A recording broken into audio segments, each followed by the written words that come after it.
जय श्री कृष्ण दोस्तों, आप सभी को मार्गशीर्ष के बृहस्पतिवार के लक्ष्मी पूजा की बहुत बहुत शुभकामनाएं। मार्गशीर्ष जिसे कि हम अघन के नाम से भी जानते हैं और इस दिन बृहस्पतिवार के दिन से माता लक्ष्मी की पूजा की जाती है। अघन के महीने में 4 या 5 बृहस्पतिवार आता है जिसमें माता लक्ष्मी की विधिवत तरीके से पूजा की जाती है और ऐसी मान्यता होती है कि घोर से घोर दरिद्रता भी इस पूजा से समाप्त हो जाती है। तो आज की वीडियो में बहुत ही सरल विधि से इस पूजा को कैसे हम करें इसके बारे में हम जानेंगे। देखिए, इस पूजा को आप अपने घर के मंदिर में भी कर सकते हैं या फिर इस तरीके से चौकी लगा करके अलग भी कर सकते हैं। तो चलिए पूजा की शुरुआत कैसे सरल विधि से करें इसको हम जानते हैं। सर्वप्रथम आप क्या करेंगे कि जिस भी स्थान पर पूजा करेंगे स्थान को पवित्र कर लीजिए। अच्छा सा लाल कपड़ा बिछा लीजिए। कोशिश करिए कि लाल कपड़ा जो हो वो नया कपड़ा हो, और नहीं तो अगर नहीं हो सकता है तो आप कपड़े को स्वच्छ रखिए, स्वच्छ कर लीजिए। उसके बाद इस तरीके से आप उस पर बिछा लीजिए पाटे पर, और इस प्रकार से आपको पुष्प उस पर आसन दे दीजिए। आप चाहें तो अनाज का भी आसन दे सकते हैं। अनाज का आसन या पुष्प का आसन देने के बाद उसके ऊपर देखिए लक्ष्मी जी के इस तरीके के फोटो जिसमें कि भगवान विष्णु साथ में विराजित हो उनके जरूर रखिए, क्योंकि लक्ष्मी माता बहुत ही चंचला है और वो स्थायित्व या स्थिर तभी रह सकती हैं जब उनके साथ भगवान श्री हरि विष्णु हो। उसके बाद भगवान श्री गणेश को स्थापित करेंगे, क्योंकि बिना गणेश भगवान की कोई भी पूजा जो है वो अधूरी होती है, इसलिए भगवान श्री गणेश को जरूर से स्थापित किया कीजिए। इसके बाद हम दीपक प्रज्वलित करेंगे। दीपक पूरे पूजा का साक्षी होता है, इसलिए दीपक प्रज्वलित करना बहुत ही जरूरी होता है। दीपक प्रज्वलित करने के बाद अपने हाथों को हम जल से धो लेंगे। उसके बाद हम पूजा की शुरुआत करेंगे। सर्वप्रथम हम हाथ में पुष्प लेकर के पूजा का संकल्प लेंगे कि हे माता लक्ष्मी, मैं मार्गशीर्ष के बृहस्पतिवार की आपकी पूजा कर रही हूँ। मेरे पूजा को सफलता प्रदान करें। मेरे मन की मनोकामनाओं को पूर्ण करके पुष्प माता के चरणों में समर्पित कर देंगे। उसके बाद सभी देवतागण को हम यहाँ पर जल का छींटा मार के सांकेतिक स्नान करवा देंगे। उसके बाद तिलक लगा देंगे। उसके बाद हम यहाँ पर जितने भी देवतागण हैं सभी को इत्र लगा देंगे। इत्र लगाने के बाद इत्र की जो खुशबू होती है वो माता लक्ष्मी को और जो भी देवतागण है उन्हें बहुत ही प्रिय है, तो इत्र जरूर से माता लक्ष्मी की पूजा में प्रयोग लाइए। उसके बाद हम यहाँ पर वस्त्र स्वरूपी कलावा जो है वो भगवान श्री गणेश को समर्पित कर देंगे। उसके बाद हम यहाँ पर वस्त्र स्वरूपी कलावा जो है वो श्री हरि विष्णु और माता लक्ष्मी को समर्पित कर देंगे।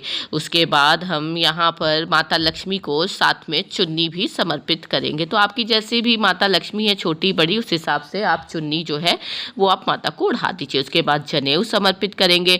भगवान श्री गणेश को जनेऊ समर्पित करेंगे। उसके बाद हम यहाँ पर भगवान श्री हरि विष्णु को भी साथ में जनेऊ समर्पित कर देंगे। आप चाहें तो जनेऊ को यहाँ पर पीले रंग से रंग लीजिए या फिर हल्दी से अगर आप रंग लेते हैं तो ये अति उत्तम होगा। तो इस प्रकार से भगवान श्री हरि विष्णु को भी हमने जनेऊ समर्पित कर दिया है। इसके बाद हम यहाँ पर भगवान श्री गणेश को दुर्वा समर्पित करेंगे। उसके बाद हम उन्हें यहाँ पर पुष्प समर्पित करेंगे। उसके बाद भगवान श्री विष्णु को भी हम यहाँ पर पीले रंग का पुष्प और उनका अति प्रिय तुलसी पत्र समर्पित करेंगे। उसके बाद माता लक्ष्मी को भी हम यहाँ पर पुष्प समर्पित कर देंगे। हो सके तो कमल का पुष्प भी आप माता लक्ष्मी को समर्पित करिए, वो उनका प्रिय होता है। इसके बाद भगवान श्री गणेश को हम अलग से भोग चढ़ाएंगे। उसके बाद यहाँ पर माता लक्ष्मी को सफ़ेद रंग की मिठाइयाँ अति प्रिय हैं, तो कोशिश करिए सफ़ेद रंग की मिठाई आप उन्हें चढ़ाएँ, और भगवान श्री हरि विष्णु को तुलसी पत्र डाल करके हम यहाँ पर भोग चढ़ाएंगे। ऋतुफल चढ़ा दीजिए आज के दिन। उसके बाद हम यहाँ पर धूप दिखा देंगे। धूप की खुशबू से जो देवतागण होते हैं वो बहुत ही रीझते हैं अति शीघ्र, इसलिए धूप जो होता है पूजा में इसलिए दिखाया जाता है। वातावरण भी सुगंधित हो जाता है।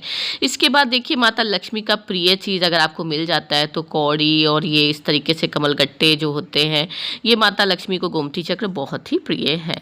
उसके बाद हम उन्हें श्रृंगार का सामान भेंट करेंगे आज के दिन, जो कि बहुत ही आवश्यक होता है। उसके बाद हम यहाँ पर दक्षिणा समर्पित करेंगे जो कि पूजा में आई हुई कमियों को समाप्त कर देता है। उसके बाद हाथ में पुष्प लेकर के हम आज की कथा को सुनेंगे। माता लक्ष्मी की जो कथा होगी उस कथा को हम सुनेंगे। उसके बाद पुष्प माता लक्ष्मी के चरणों में समर्पित कर देंगे। उसके बाद बहुत ही प्रेम से हम आरती करेंगे, माता लक्ष्मी की आरती करेंगे। आरती करने के बाद आरती जो होगा घर में सभी पारिवारिक जनों को दे देंगे। उसके बाद हम खुद भी उस आरती को ले लेंगे। आरती लेने के बाद हम यहाँ पर आरती को जल से से शीतल कर देंगे। उसके बाद हम पूजा में आई हुई कमियों के लिए, त्रुटियों के लिए भगवान से क्षमा याचना करेंगे। माता लक्ष्मी से आग्रह करेंगे कि वो हमारे घर पर पधारे, धन धान्य से हमारे घर को भर दे। इस प्रकार से देखिए दोस्तों, माघ शीर्ष के बृहस्पतिवार को माता लक्ष्मी की पूजा कैसे की जाती है, मैंने बहुत ही सरल विधि से आपको बता दिया है।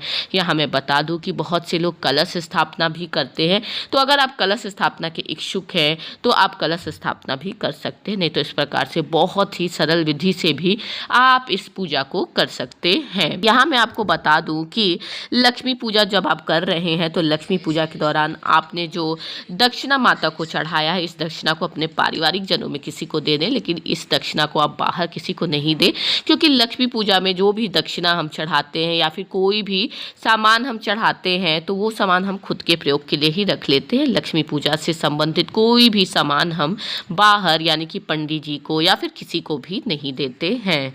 तो आशा करती हूँ दोस्तों आपको मेरा ये वीडियो पसंद आया होगा। नेक्स्ट वीडियो में हम जानेंगे कि लक्ष्मी पूजा की कथा क्या है, माघ शीर्ष की, और इसका उद्यापन कैसे किया जाता है। जय श्री कृष्ण। आप सभी को जय लक्ष्मी माता की।